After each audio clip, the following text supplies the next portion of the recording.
Good morning students, welcome to the class. In last class we have discussed about different aspects of your second lesson, first PUC Biology. In this class let us move to next concept, that is 2.4 plant kingdom. So that is kingdom Plantae. Kingdom Plantae. Okay, here you have to understand about very few salient features or general characteristics of this kingdom Plantae. Plantae, as the name indicates, which includes all plants. Then what are the general characteristics or salient features of these Plantae? These Plantae are all chlorophyll containing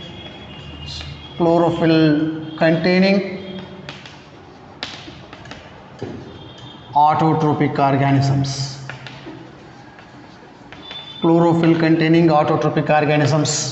So this is one of the very important feature of all the plants. Every plant contains chlorophyll so that they can prepare their own food. Therefore they are known as the autotrophic organisms. But in biology we have got some exceptions. Okay, 100% plants are autotrophic, but even then there are some plants which can feed on some insects and or otherwise they depend upon some of the organisms. So therefore some plants are partially heterotrophic. So this is what a very interesting concept. So some are autotrophic, it means they are preparing their own food. Some are completely heterotrophic, but some plants are partially heterotrophic. This is a very interesting word. Okay, which are intermediate. What is the meaning of this partially heterotrophic one?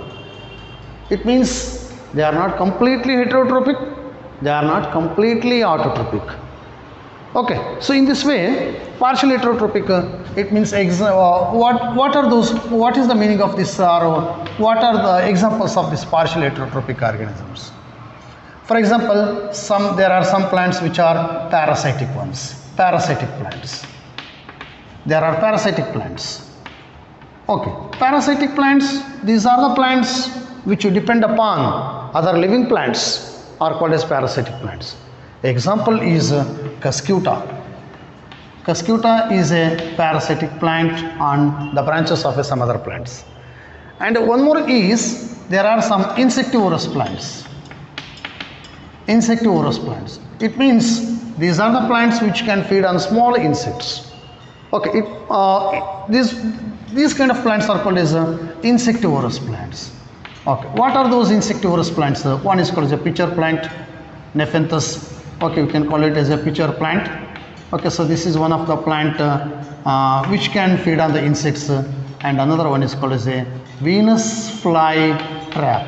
So these are the plants which can feed on the insects. Whenever insects are available, they behave as heterotrophic organisms. If the insects are not available, they become autotrophic. So this is one of the special feature of this kingdom Plantae. One more thing is the cells of these plants. All the plants' cells are covered by cell wall. Cells are covered by cell wall. Every cell of the plants are covered by cell wall. This is one very important feature of the plants, which if you think in detail, in higher studies you will come to know that cell wall, it makes the plant to tolerate all conditions. Animals can escape from adverse environmental conditions. They can migrate to suitable environmental conditions.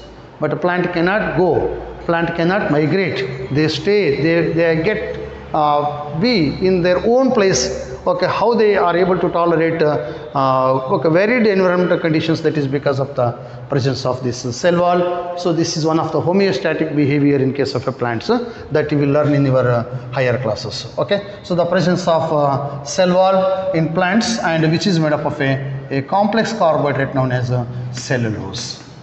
So this is one very important idea you have to understand. Cell wall of all the plants are made up of a cellulose only.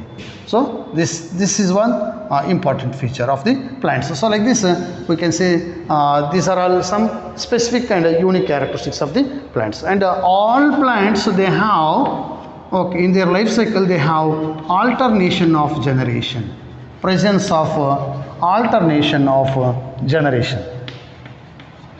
Alternation of generation is a very important characteristic of plants, which we can see only in plants. Alternation of generation, it means okay, sporophytic stage and gametophytic stage, they alternate with each other, is known as a alternation of generation. Like this, these are all important, just few important features of this kingdom Plantae, and we will study detail about plant and its classifications in the next lesson. Okay, and one more thing we have to understand as per your syllabus, that is 2.5, kingdom Animalia. Next kingdom is known as kingdom Animalia. Kingdom Animalia. What is this? You have to understand again the general characteristics of kingdom Animalia. Here, one, what are the important characteristics? So these are all heterotrophic organisms. They are all heterotrophic organisms. All animals are heterotrophic organisms only. It means they cannot prepare their own food. Okay, you can compare here. Plants are all autotrophic, animals are all heterotrophic organisms because they cannot prepare their own food, and they depend upon the plants for their food. So that they are known as heterotrophic organisms. And one more thing is their cells are not covered by no cell wall. Okay, cell wall is absent, no cell wall is present for the animal cells. So this is another important characteristic feature of animals. And in case of higher animals, okay, they have sensory structures, sensory and neuromotor organs are present. Sensory and neuromotor organs are present. Sensory and neuromotor organs are present only in case of higher animals. Okay, and their mode of nutrition is holozoic mode of nutrition is present. Holozoic mode of nutrition is present in these animals. So like this, these are all some important characteristics or general characteristics of kingdom Animalia. Okay, so with this 5 kingdom systems of classification is over as per your syllabus. We have studied about all the different kingdom here. Kingdom Monera is over. In the previous classes we discussed, and Protista is over, and fungi, Plantae and Animalia is completed. Okay, and one more question which we get in our mind is there any organism which are left out, which are left over instead of placing in these 5 kingdoms? Okay, yes, certainly there are certain organisms which has become impossible to place in any of these 5 kingdoms. For R.H. Whitaker or other scientists, and they still require a separate place for them, or separate kingdom for them to place. Okay, which includes mainly viruses or the organisms which cannot be placed in any of these 5 kingdoms. And similarly other organisms like viroids, prions and lichens. So these are all various other organisms which cannot be placed in any of these 5 kingdoms because of their the cell is incomplete cell structure. They have an incomplete cell structure. They are made up of only few chemical substances. So therefore, it's not possible for us to place them in 5 kingdoms. So we have to, anyway, we have to study them also. They are also very much necessary. We have to study those organisms now separately. Okay. Now let us move to the next one in this. Okay, that is viruses, viroids and lichens. Let us discuss about viruses, viroids, okay, prions and lichens. So these prions are not included in your syllabus. You have to understand only about viruses, viroids and lichens. Now let us understand these viruses first. What are these viruses? These viruses were first named, and this virus name is because of the poisonous fluid. Poisonous fluid. The meaning of virus is poisonous fluid, which is called by Louis Pasteur. The meaning of virus is poisonous fluid, which is called by Louis Pasteur. Now, it means what? All the viruses, without any exception, they are all parasites only, and they cause various diseases in different group of organisms like plants, animals. Okay, therefore they are considered as a poisonous fluid. And these viruses, at first, regarding their discovery or history of discovery is concerned, D.J. Ivanowski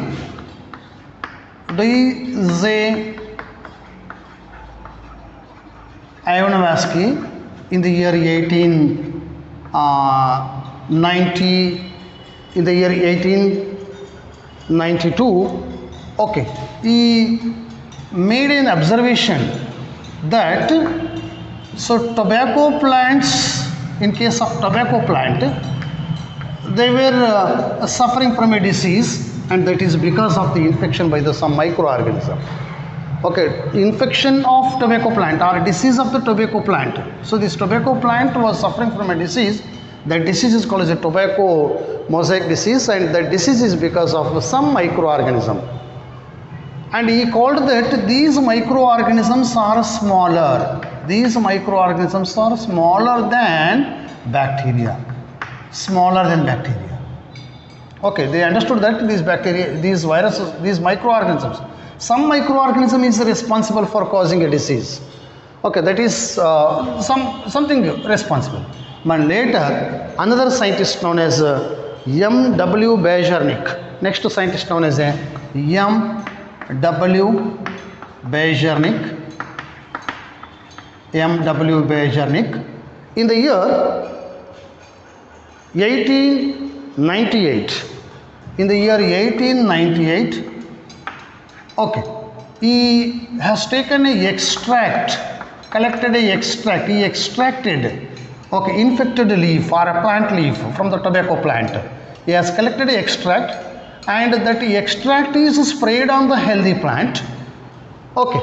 And even then the leaf gets infected, the plant gets infected. So that he called that fluid as Contagium vivum fluidum. So it means infectious living fluid. Infectious living fluid. It means the fluid itself contains some infectious microorganism. So therefore he called it as a Contagium vivum fluidum. So that in this way what happens, there are microorganisms which can be present in the extract, and they can spread the disease, and they are so smaller than bacteria. And the next scientist known as W.M. Stanley, he is able to crystallize. He crystallized these viruses. So in this way the viruses were discovered in the beginning. And one more thing is we have to understand these viruses when they are crystallized. Now we can understand here, living organisms cannot be crystallized. So that viruses have a properties of non-living things, as well as living things. So these viruses exhibit properties of both the living organisms as well as non-living things. What are the properties of a non-living things? So just I told you, they can be crystallized. Viruses can be crystallized. So therefore they are, this is one of the non-living properties of a viruses. and when they are present inside the living cell, they behave as a living organism. So therefore, that is the property of a living organism. So in this way, your viruses can exhibit both living as well as non-living properties. So because of this, this is one of the reasons for which these viruses cannot be placed in any of the 5 kingdom systems of a classification. Okay, so this is one, and we have to understand about the structure of virus. What is the structure of a virus?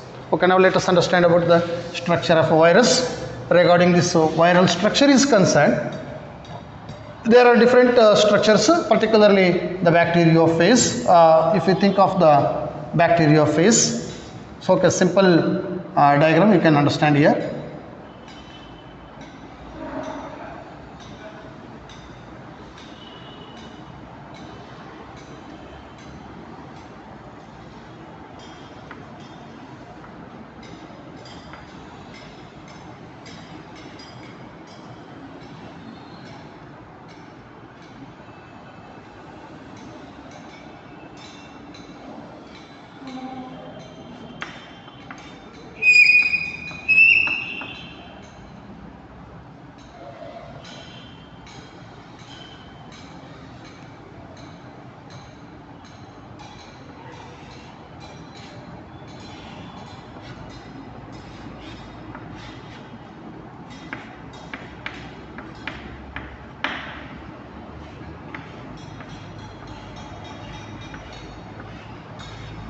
So this is structure of a bacteriophage. Now this portion is called as a head, and next this is called as a tail sheath. Now this is called as a end plate, and these are called as tail fibers. Now these are called as tail pins. Now this is called as a short neck. So in this way we can differentiate different parts.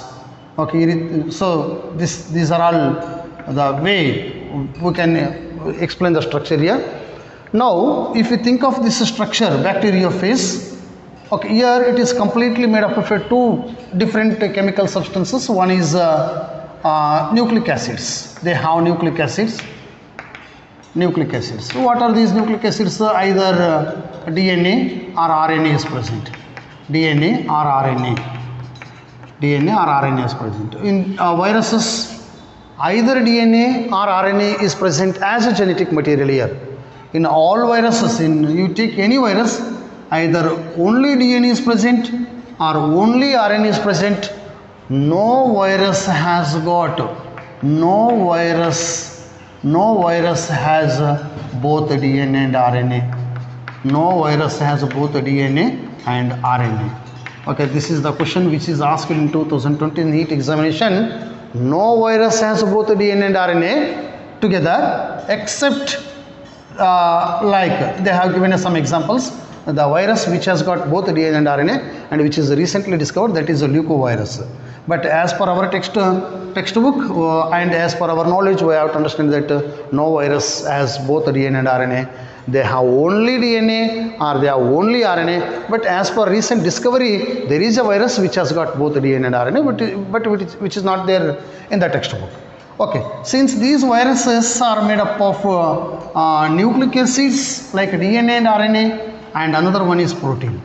Okay, so these 2 chemical substances are present here, and therefore they are called as nucleoproteins. So viruses are considered as nucleoproteins because they are made up of only 2 chemical substances. One is nucleic acid and another one is proteins are present. Therefore they are considered as nucleoproteins. Okay. So now here this nucleic acids like DNA and RNA are present in the head region. Okay, and here, so these nucleic acids are covered by protein coat known as capsid.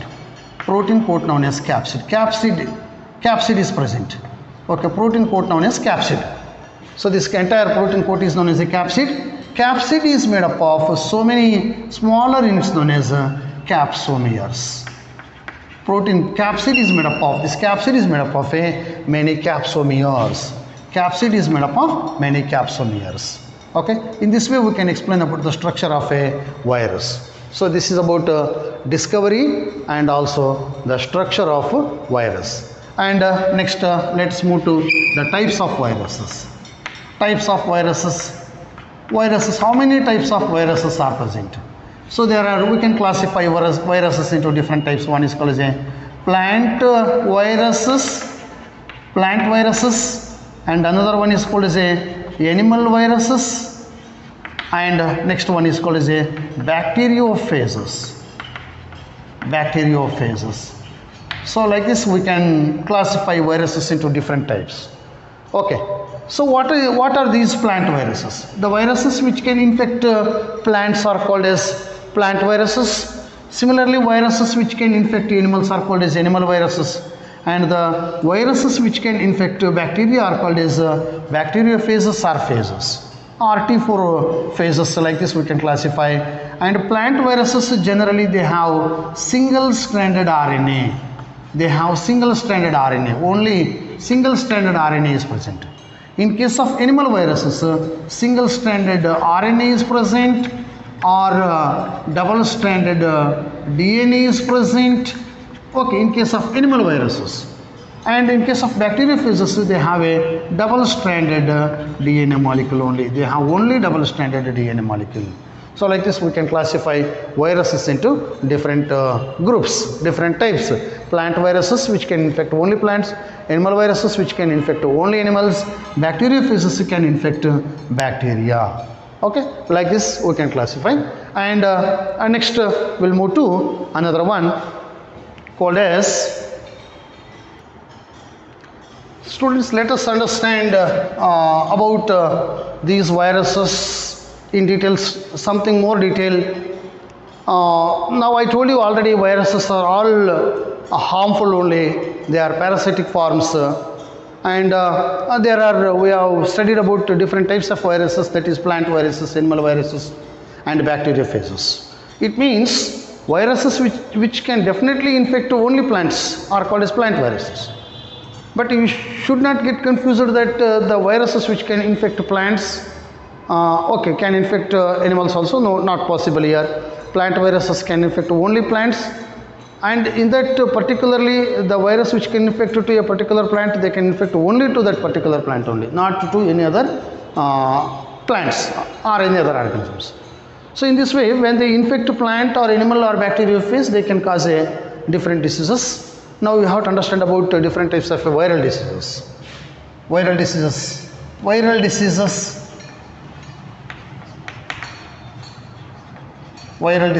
in man. So what are the different types of diseases which affects to the man? You know that very well. There are a dozen of these viruses, large number of viruses which can infect man and which can cause different diseases. Among them you have to understand few diseases which are caused by virus. One with which we are very familiar, that is AIDS. AIDS is a disease which is caused by virus known as HIV. HIV is a virus which can cause a disease in man known as AIDS. Okay, so this is one of the viral diseases, and another one is called as a mumps. Mumps is a disease which is caused by a virus known as mumps virus. And next one is called as a chickenpox.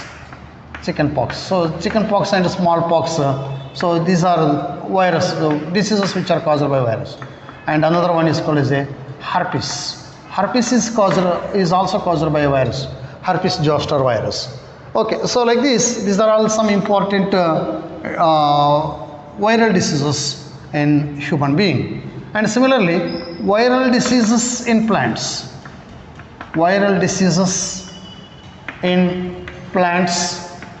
Okay, in the examination you may get a question like this. So this is very, very important for 2 marks. Okay, name some of the viral diseases in man, or similarly name some viral diseases in plants, or otherwise they can ask write the symptoms of viral diseases in plants. Viral diseases in plants. So they may ask a question like this, okay, in the examination. So you have to write what are the symptoms. Symptoms means the appearance Okay, the external characters the plant can exhibit when it is suffering from a disease. Okay, so now one of the important symptoms which includes yellowing of leaf. Generally leaf sometimes what happens, it turns to yellow color. And another one is okay, that mosaic formation. Mosaic formation is another property. Okay, next one is leaf rolling, and next one is called as a leaf curling. So these are all important symptoms of viral diseases in plants. So like this we can understand about viruses. So this is all about virus which we have discussed so far. And after this, let us move to next concept, that is prions. Just I will tell a little about this prions. What is the meaning of this prions? And another one is called the virids. Okay, which is not there in our textbook. Even then, just I will brief up about this prions. Okay, here virus, you know that very well, we have studied already its structure. Virus is made up of two chemical substances. Virus is made up of two chemicals. One is called as nucleic acids. Virus is made up of nucleic acids like DNA and RNA, and another one is called as proteins. When these two chemical substances are present together and it makes the virus, it becomes a virus. Suppose if they are made up of only proteins, no viruses are present. Okay, mishappened proteins are present, then they are called as a prions. So these prions are only wrong proteins, mishappened proteins or infectious proteins. So we can define in a different way. So these are the mishappened proteins. Mishappened proteins or infectious proteins, otherwise you can say. The proteins which can infect the living organisms, other living organisms are called as prions. Okay, just you can remember here, only protein, free protein molecules which can cause infection, and such proteins are called as prions.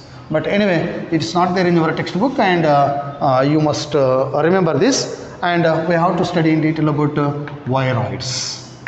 So just you can follow here.